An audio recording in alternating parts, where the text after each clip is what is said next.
जिज्ञासु दर्शकों, बहुत बहुत अभिनंदन है। स्वागत है आप सभी का इस चैनल पर।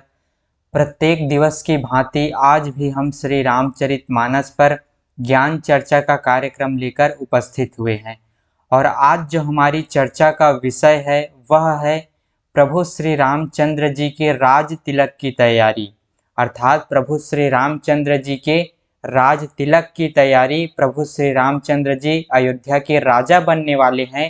राजा दशरथ उनको युवराज का पद देना चाहते हैं, तो उसकी तैयारी जो है अयोध्या में चल रही है। ये आज के हमारे इस व्याख्यान का विषय है। और आज से हमारा अयोध्या कांड भी प्रारंभ हो रहा है। हमने बाल कांड श्रवण किया है और अयोध्या कांड आज से हमारा प्रारंभ हो रहा है।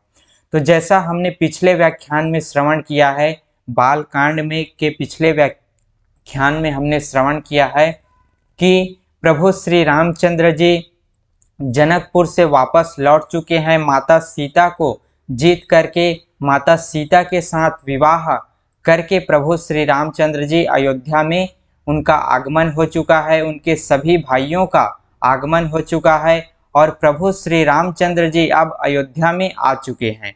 अब वहीं राजा दशरथ के मन में विचार है कि मेरे बाद आने वाला राजा कौन होगा, इस राज्य के इस राजगद्दी को संभालने वाला कौन होगा।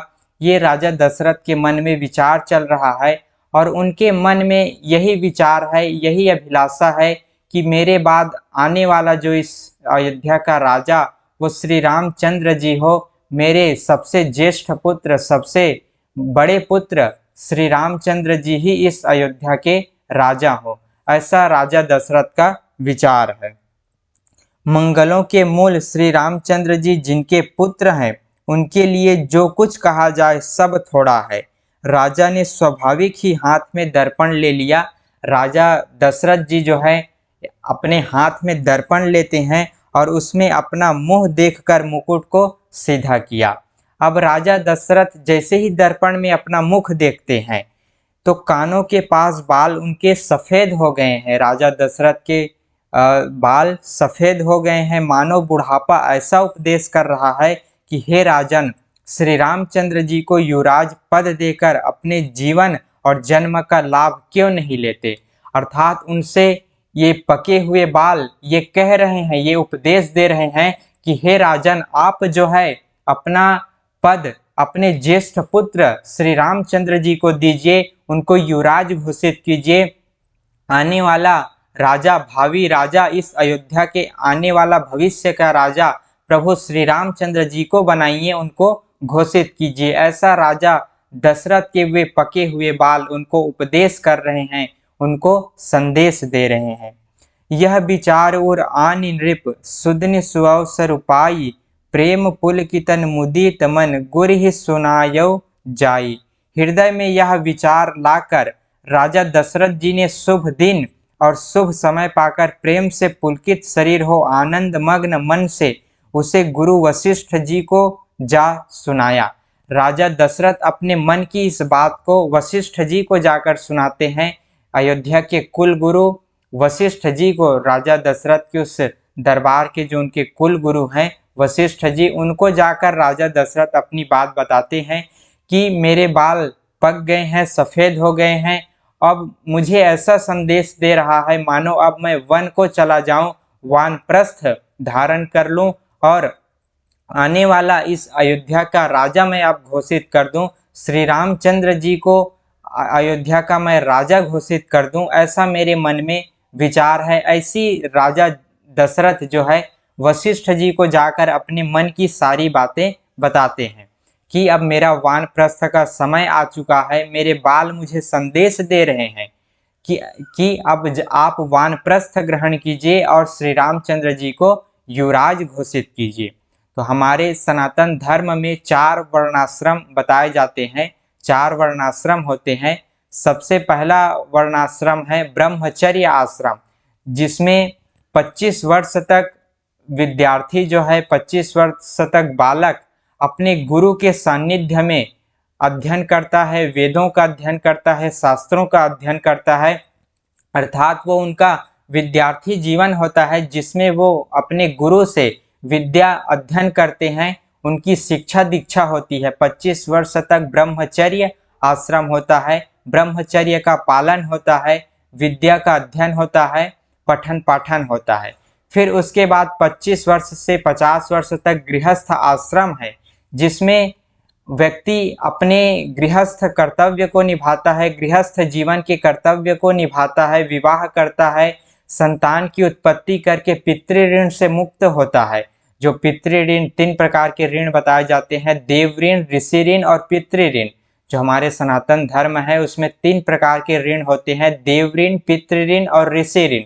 तो देव ऋण से कैसे मुक्त हुआ जाता है? देव ऋण से हम तब मुक्त होते हैं जब हम देवताओं को अपना उनका जो भाग है वो समर्पित करते हैं। यज्ञ के माध्यम से हम देवताओं को दान देते हैं, पूजा पाठ करते हैं, हवन करते हैं, उनको उनका भाग हम अर्पण करते हैं, देवताओं को समर्पित करते हैं, तो हम देव ऋण से मुक्त होते हैं। क्योंकि देवताओं का हम पर बहुत उपकार है, जैसे अग्निदेव का उपकार है, जल देव का उपकार है, वायु देव का उपकार है, ये सभी हमें जीवन दे रहे हैं, इसलिए ये सभी देवता हैं और हमारा भी कर्तव्य बनता है कि हम भी इनको कुछ दें, इनका जो हम पर उपकार है उसके बदले हम भी इन्हें उन्नत करें। जब ये हमें उन्नत कर रहा है, ये हमें जीवन दे रहा है, तो हमारा भी कर्तव्य बनता है कि हम भी इन देवताओं का, इनका दान करें, इनके हिस्से का, इनके भाग का यज्ञ के माध्यम से, दान के माध्यम से, हवन के माध्यम से हम दान करें, तो हम देव ऋण से मुक्त होते हैं। और फिर ऋषि ऋण, ऋषि ऋण अर्थात हमारे ऋषियों के द्वारा हमें अनेक प्रकार के हमारे वेद शास्त्रों की शिक्षा दी गई है। हमें ऋषियों ने अनेक प्रकार के अपने अनुभव से, अपनी साधना से जो उन्होंने ज्ञान अर्जित किया, वो ज्ञान हमें ऋषि हमें वो ज्ञान दिए हुए हैं। वेद शास्त्रों के माध्यम से ऋषियों ने हमें ज्ञान दिया, तो अब हमारा कर्तव्य बनता है कि उस ज्ञान को हम अपने तक ही सीमित न रखें, बल्कि उस ज्ञान को समस्त समाज में फैलाएं, सबको उस ज्ञान से अवगत कराएं, ताकि ऋषियों के द्वारा दिया हुआ ज्ञान का लाभ सभी लोग उठा सके।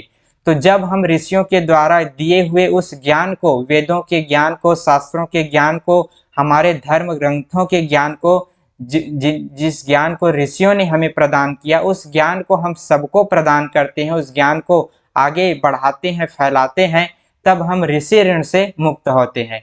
और फिर तीसरा ऋण है पितृ ऋण। पितृ ऋण वो ऋण है कि जैसे हमारे माता पिता ने हमको जन्म दिया और इस संसार में ला करके हमको खड़ा किया है, जन्म दिया है, तो हमारा भी कर्तव्य बनता है कि हम भी ऐसे संतान को इस संसार में लाएं, ऐसे संतान की उत्पत्ति करें जिसके माध्यम से वह इस समाज की भलाई करे, अर्थात संतान जो है, श्रेष्ठ संतान हम इस समाज को दें, ताकि वह संतान इस समाज की भलाई का कार्य करे, इस समाज में एक आदर्श स्थापित करे। और जो है, तब हम जब संतान की उत्पत्ति करके इस संतान उत्पत्ति करते हैं, तब हम पितृ ऋण से मुक्त होते हैं। क्योंकि हमारे पितरों ने, हमारे माता पिता ने हमको उत्पन्न किया, तो हमारा भी एक ऋण है कि हम भी संतान इस समाज को दें। तो विवाह के माध्यम से, विवाह एक यज्ञ है, हमारे सनातन धर्म में विवाह एक यज्ञ है, एक संस्कार है। तो विवाह के माध्यम से जब हम श्रेष्ठ संतान इस समाज को देते हैं, तब हम पितृ ऋण से मुक्त होते हैं। तो इस प्रकार से गृहस्थ जीवन का, गृहस्थ आश्रम का ये कर्तव्य होता है कि वह पितृ ऋण से मुक्त होने के लिए विवाह करके श्रेष्ठ संतान इस समाज को दे, संतान की उत्पत्ति करें, ताकि वह पितृ ऋण से मुक्त हो जाए और सभी समाज का पालन पोषण करें। ये गृहस्थ आश्रम का बहुत बड़ा कर्तव्य है, क्योंकि बाकी के सभी आश्रम गृहस्थ आश्रम पर ही आश्रित होते हैं। तो इस तरह गृहस्थ जीवन 25 से 50 वर्ष तक हमारे सनातन धर्म में बताया गया है। उसके बाद 50 से 75 वर्ष तक वानप्रस्थ आश्रम होता है, जिसमें वनगमन किया जाता है और वन जा कर के तप किया जाता है। वहाँ हम जो है राजपाट का, गृहस्थ जीवन का त्याग करके, राजसी जीवन का त्याग करके, वन में जा कर के कंदमूल फल इत्यादि खा करके हम वहाँ तप करते हैं, साधना करते हैं, ज्ञान अर्जित करते हैं, तो ये वानप्रस्थ आश्रम होता है जो 50 से 75 वर्ष तक होता है। उसके बाद 75 वर्ष से 100 वर्ष तक संन्यास आश्रम होता है, जिसमें हम सभी प्रकार के आशाओं से इच्छाओं से मुक्त होकर के अपने इस ध्यान को उस परमात्मा की ओर लगाते हैं, उस परमात्मा में लगाते हैं। हम जो है समस्त इच्छाओं का वासनाओं का त्याग करके उस परमात्मा के प्रति जब हम समर्पित होते हैं, उसके प्रति साधना के माध्यम से हम उनका ध्यान करते हैं। इस जीवन के समस्त विकारों से मुक्त होने के लिए हम मुक्ति का मार्ग जब हम खोजते हैं, साधना करते हैं, तो वो संन्यास आश्रम होता है। अर्थात सभी प्रकार की आशाओं इच्छाओं से मुक्त होकर के हम जो है सन्यासी का जीवन जीते हैं। तो ये 75 से 100 वर्ष तक होता है। इस तरह हमारा समाज 4 वर्णाश्रमों में विभाजित है। तो अब राजा दशरथ का गृहस्थ आश्रम पूर्ण हो चुका है। अब उनका गृहस्थ आश्रम पूर्ण होने के बाद उनका बाल ये संदेश दे रहे हैं कि हे राजन, अब आप जो है इस गृहस्थ आश्रम का त्याग करके वानप्रस्थ आश्रम ग्रहण कीजिए और अपना राज्य का कार्यभार अपने ज्येष्ठ पुत्र प्रभु श्री रामचंद्र जी को सौंपिए, उनको युवराज घोषित कीजिए। तो इस तरह से राजा दशरथ को ये समाचार, ये संदेश मिलता है। और फिर राजा दशरथ अपने मन की इस बात को, इस व्यथा को, इस विचार को अपने कुल गुरु वशिष्ठ जी के सामने रखते हैं। सभी को श्री रामचंद्र जी वैसे ही प्रिय हैं जैसे वे मुझको हैं। आपका आशीर्वाद ही मानो शरीर धारण करके शोभित हो रहा है। हे स्वामी, सारे ब्राह्मण परिवार सहित आपके ही समान उन पर स्नेह करते हैं। जो लोग गुरु के चरणों की रज को मस्तक पर धारण करते हैं, वे मानो समस्त ऐश्वर्य को अपने वश में कर लेते हैं। इसका अनुभव मेरे समान दूसरे किसी ने नहीं किया। राजा दशरथ कहते हैं कि गुरु के चरणों की रज को मस्तक पर जो धारण करते हैं, गुरु के चरणों की जो धूली है, रज है, उनको जो मस्तक पर धारण करते हैं, वे मानो समस्त ऐश्वर्य को अपने वश में कर लेते हैं। समस्त ऐश्वर्य उनके अधीन हो जाता है, समस्त ऐश्वर्य का उनको लाभ मिलता है। ऐसा राजा दशरथ वशिष्ठ जी को कहते हैं कि आप मेरे गुरु हैं और आपके कृपा से मैंने समस्त ऐश्वर्य इसी तरह मैंने पाया है। इसका अनुभव मेरे समान दूसरे किसी ने नहीं किया। मैंने साक्षात इस गुरु की कृपा की, गुरु के इस चरण रज की महिमा की साक्षात मैंने अनुभव किया है। आपकी पवित्र चरण रज की पूजा करके मैंने सब कुछ पा लिया। ऐसा राजा दशरथ कुल गुरु वशिष्ठ जी को कहते हैं। अब मेरे मन में एक ही अभिलाषा है, हे गुरुजी, मेरे मन में अब एक ही अभिलाषा है, हे नाथ, हे स्वामी, वह भी आपके अनुग्रह से पूरी होगी। राजा का सहज प्रेम देखकर मुनि ने प्रसन्न होकर कहा, मुनि वशिष्ठ जी ने, ऋषि वशिष्ठ जी ने प्रसन्न होकर कहा, हे नरेश, आज्ञा दीजिए, क्या अभिलाषा है, बताइए आपकी क्या अभिलाषा है।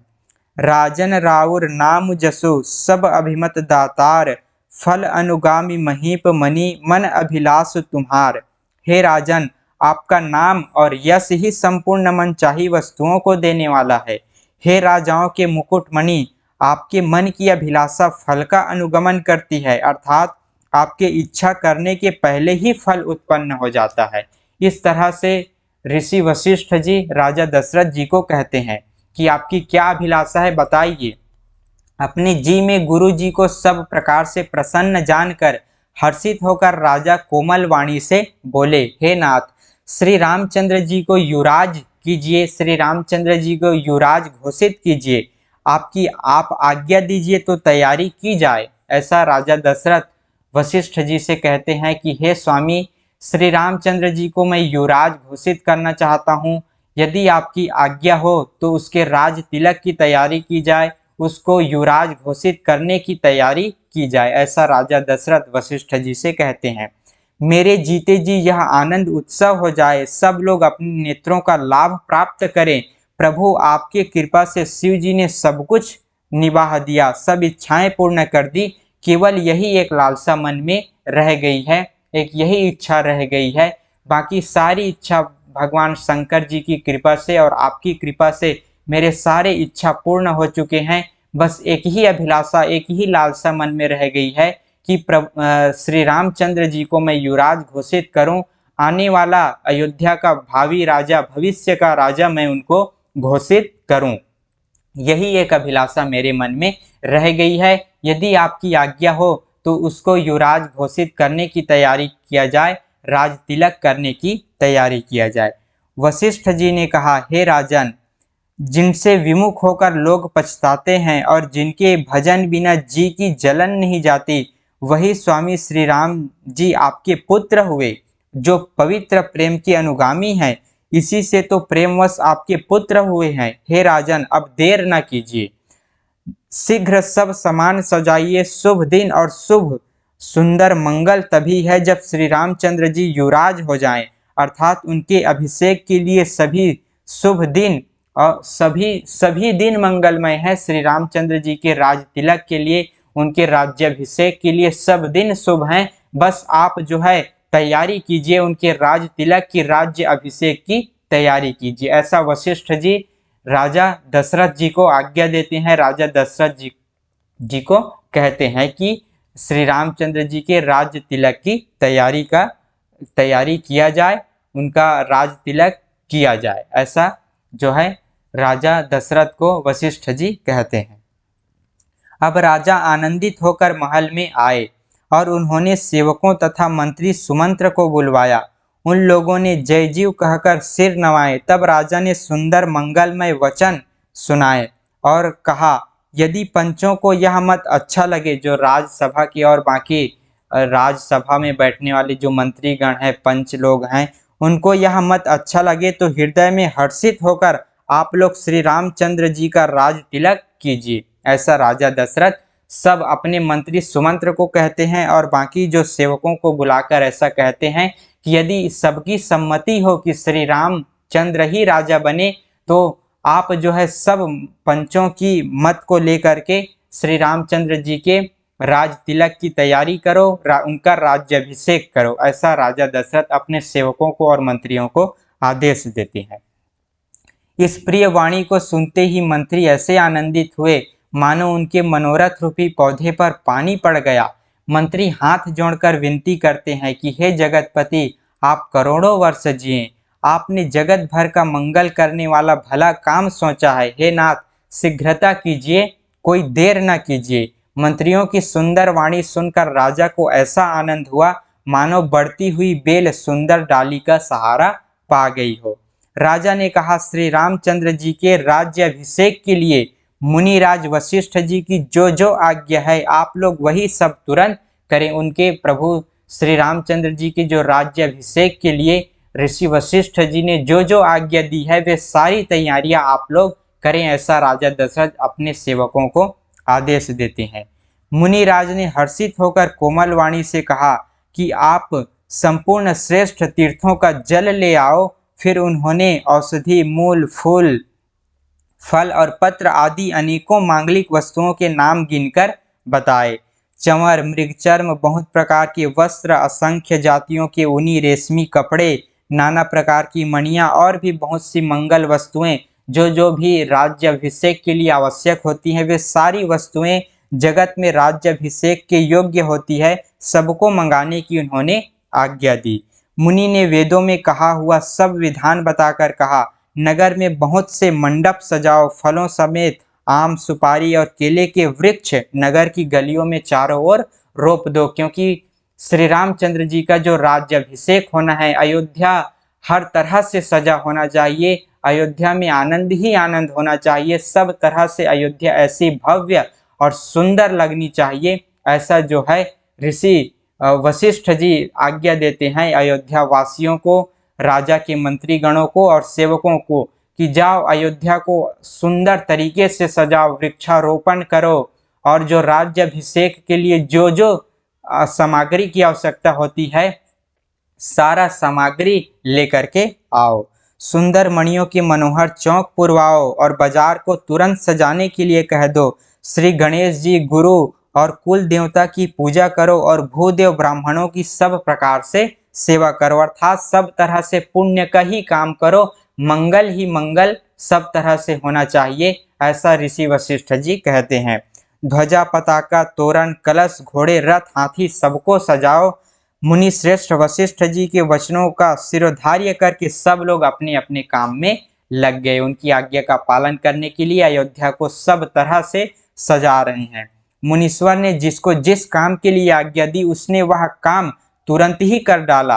राजा ब्राह्मण साधु देवताओं का पूज रहे हैं और श्री रामचंद्र जी के लिए सब मंगल कार्य कर रहे हैं। राजा दशरथ तरह तरह के अपने हाथों से मंगल कार्य कर रहे हैं, साधु संतों की सेवा कर रहे हैं, ब्राह्मणों की पूजा कर रहे हैं, क्योंकि उनके ज्येष्ठ पुत्र प्रभु श्री रामचंद्र जी का राज्याभिषेक होना है।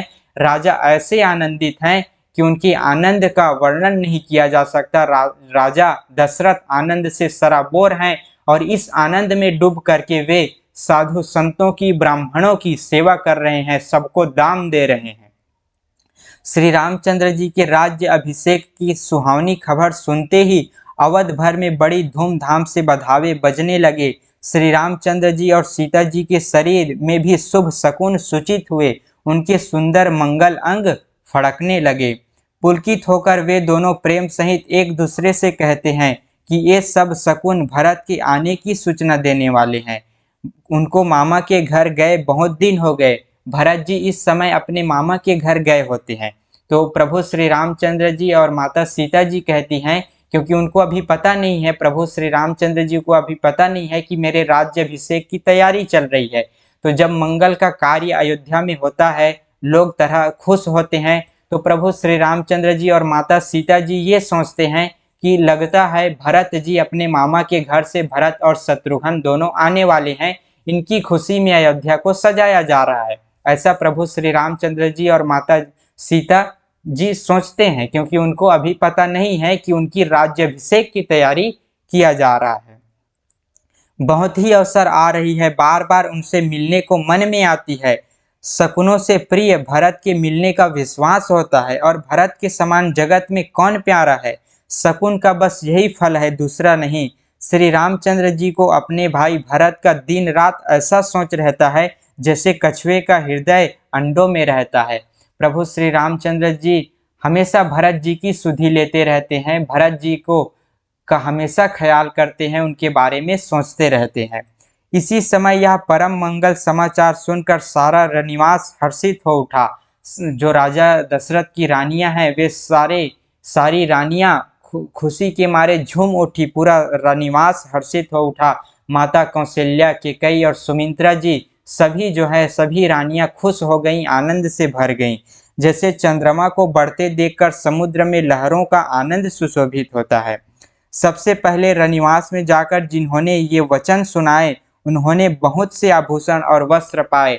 जिन जिन लोगों ने भी रानियों को जाकर ये शुभ समाचार दिया कि श्री रामचंद्र जी के राज्याभिषेक की तैयारी किया जा रहा है, राजा दशरथ की ऐसी आज्ञा है, विचार है, और वशिष्ठ जी की भी ऐसी आज्ञा है, ऐसा ये समाचार लेकर जो भी रानियों के पास जाती हैं, रानियां जो है खुशी के मारे उन सबको वस्त्र और आभूषण दान में देती हैं।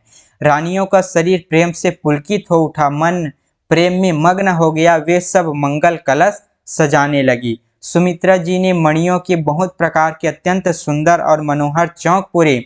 आनंद में मग्न हुई श्री रामचंद्र जी की माता कौशल्या जी ने ब्राह्मणों को बुलाकर बहुत दान दिए। उन्होंने ग्राम देवियों, देवताओं, नागों की पूजा की और अर्थात कार्य सिद्ध होने पर फिर पूजा करने की मनौती मानी और प्रार्थना की कि जिस प्रकार से श्री रामचंद्र जी का कल्याण हो, दया करके वही वरदान दीजिए। कोयल सी मीठी वाणी वाली, चंद्रमा के समान मुख वाली और हिरण के बच्चे से नेत्रों वाली स्त्रियां मंगल गान करने लगी। अयोध्या में तरह तरह के मंगल कार्य होने लगे। रानियां खुशी के मारे मंगल कार्य कर रही हैं, चौक पूर रही हैं, ब्राह्मणों की पूजा कर रही हैं, देवी देवताओं की पूजा कर रही हैं, और इस तरह से जो है सारा रनिवास और पूरा अयोध्या हर्षित है, आनंद में डूबा हुआ है। इस तरह से दर्शकों, आज हमने श्रवण किया कि किस तरह प्रभु श्री रामचंद्र जी के राज तिलक की तैयारी की जा रही है। प्रभु श्री रामचंद्र जी अयोध्या के होने वाले, आने वाले भविष्य के राजा हैं, युवराज हैं, और उनके राज तिलक की तैयारी राजा दशरथ जी की आज्ञा और सम्मति से तथा गुरु वशिष्ठ जी की आज्ञा और सम्मति से ये राजा दशरथ जी की आज्ञा और वशिष्ठ जी की आज्ञा से प्रभु श्री रामचंद्र जी के राज्याभिषेक की तैयारी चल रही है और सारा अयोध्या आनंद में डूबा हुआ है। तो इस तरह आज हमने ये सुंदर व्याख्यान श्रवण किया। अयोध्या कांड का ये पहला व्याख्यान हमने श्रवण किया। अब आने वाले अगले व्याख्यान में हम आगे की चर्चा करेंगे। इस व्याख्यान को हम यहीं पर विराम देते हैं। पुनः मिलेंगे अगले दिन आगे की चर्चा का कार्यक्रम लेकर। बहुत बहुत आभार आप सभी का। ओम तत्सत।